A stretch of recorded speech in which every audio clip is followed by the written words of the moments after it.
السلام عليكم ورحمة الله وبركاته. كلنتي وعنا وناكسن waxaan dhexda uga jirnaa casharadeen imtixaanaha Python programming language insha Allah waxaanu casharkan ku arki doonaa wax la yiraahdo condition marka inaan ku sii sharaxo ma doonayo waxa uga baga doontaa si fiican ugu fahmi doontaa qaabka uu shaqeyso koorka aynu qorin doono dhexdiisa iyo casharkeena ayaa ku dhex fahmi doontaa insha Allah kaliya waxaan rabaa inaan ku sheego hordhacan arday imtixaankii baan soo qaadan doonaa dhowr maada arday galay totalkii baynu samayn doonaa insha Allah then waxaanu adeegsan doonaa average-gina soo saarno sidoo kale A iyo B ardaygan A mu kana B mu kana systemkaas aynu isticmaali doonaa insha Allah hadii la yiraahdo ila soo amarku yahay waxaan leenahay ardayga marka uu galmaadada ku gal waa ICT waxay la mid tahay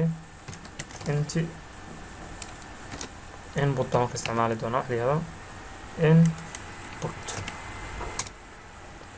waxaan leeyahay marka enter equally the mark dhibcaha for ICT okay maadaama marka dhowr maadina adeegsado maadada ICT meelaha ay ku qoran tahay magaceeda kaliya bedeli doona waxaan leeyahay marka ICT waayo shan maado ayaan adeegsan doonaa waxaan la ka bedeli doonaa halkan u bixin doonaa math sidoo kale xagga kale dhankan ka bedeli doonaa ayaan waxaan doonaa math halkan sidoo kale bedeli doonaa waxaan doonaa Arabic okay halkan sidoo kale waxaan doonaa Arabic halkan iyadana sidoo kale waxaan doonaa maadada la yiraahdo English okay English waxaa ugu dambeeya aynu qaadan doonaa Islamic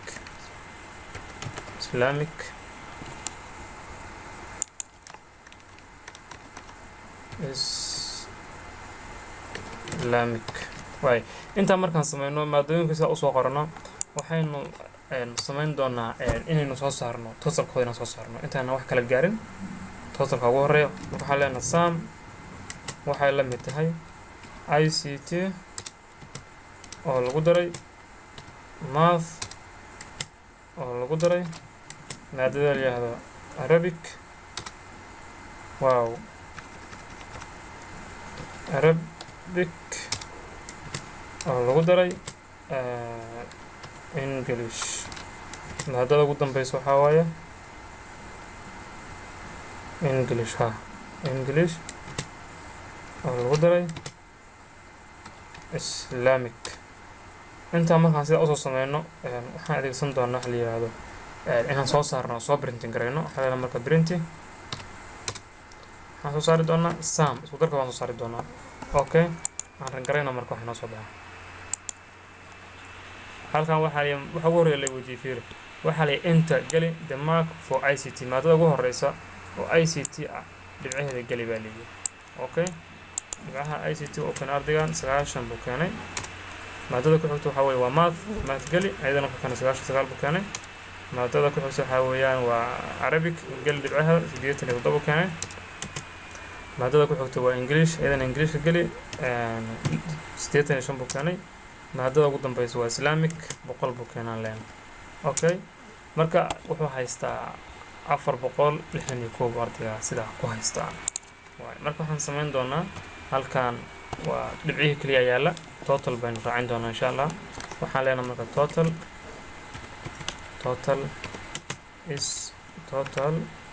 wuxuu la mid yahay hadhow arki doontaa insha Allah waxaan raacin doonaa marka inta ku darayna average aan soo saarno FG waxay la mid tahay baa leenahay sum isku darkooda oo loo qeybiyay maadooyinka inta yihiin maadooyinka waa shan maado isku darkooda loo qeybiyay waxa weeyaan shan loo qeybiyay shan maado maadooyinka yihiin okay marka waxa la print idaawa waxaan daabici doonaa FG oo ah average baan daabici doonaa halka marka waxaan raacinayaa si loo garto waxa average inay yihiin okay waxaan raacin doonaa FG is waxay la mid tahay aynu aragna marka aan rangarayna marka waa weli meeshaan soconay maanaa gaarin. maadada ugu horeysa waa ICT wuxuu keenay 90, maadada ku xigta wuxuu keenay 99 buu keenay, maadada ku xigta 89 buu keenay, maadada ku xigtana wuxuu keenay 98, maadada ugu dambeysa 99 buu keenay. waayo hadda maxaa haysanaa maado walba dhibcaheedii intuu keenay total wuxuu la mid yahay 475 AVG oo average u taagan wuxuu la mid yahay 95. marka waxaan u baahanaa dhibcahan ardaygan oo keenay average inaan condition ku xirno. haddaan conditionkii fahmi doontaa insha allah. condition baynu ku xiri doonaa insha allah haddii la yiraahdo. waxaynu adeegsan doonaa marka if iyo else baan adeegsan doonaa. marka if baan leenahay if haddii AVG oo celiskiisa ah uu ka weyn yahay waxaa loo yaqaana 95. العليسكيس hadduu ka weyn yahay 95 waxaa ii soo saadhaa inuu ardaygaasi keenay waxa loo yaqaano inuu keenay A+. okay A+ inuu keenay. then else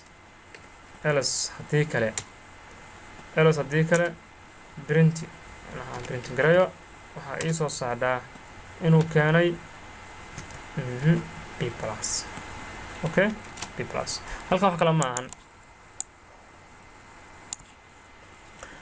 waxa weeye halkan waa if haddii averagegiisan waa averagegiisa ardigan average celceliskiisa maadooyinkiisa celcelis marka la isku daro haddana la isku sii qaybiyo celceliskooda hadduu ka weyn yahay 95 hadduu ka weyn yahay waxa ay soo saardaa inuu keenay A+ inuu keenay. haddii 95 aysan ahayna waxa ay soo saardaa inuu keenay B+. aan rangarayna marka waxa noo soo baxay. okay halkan waxaa la yiri marka maadada ugu horeysa inter geli dhibcaheeda wuxuu keenay 98 buu keenay. maadada ku xigta waa math waxaa gelisaa dhibcaheeda 100 buu keenay. maadada ku xigta waxa weeyaan waa Arabic gelayadana wuxuu keenay 97. maadada ku xigta waa English 89 buu keenay. maadada ku xigta waa maadada ugu dambeysay 100 buu keenay maaleen. ardayga muxuu haystaa wuxuu haystaa A+ haystaa because of averages muxuu la mid yahay wuxuu la mid yahay 96 buu la mid yahay. condition ku xirnaa wuxuu ahaa 95 hadduu macnaha ka weyn yahay uu ka weyn yahay marka haddii laakiin uu ka yaraan lahaa wax kale inoo saari lahaa. aynu fiirino marka option kale aynu raacno saan u aragno iskula fahno.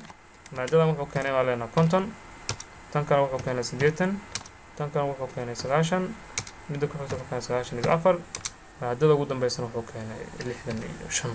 waay maxay noo soo bixi doonaa soo jeediyay AVG averagekiisu wuxuu la mid yahay 77.2 la mid yahay.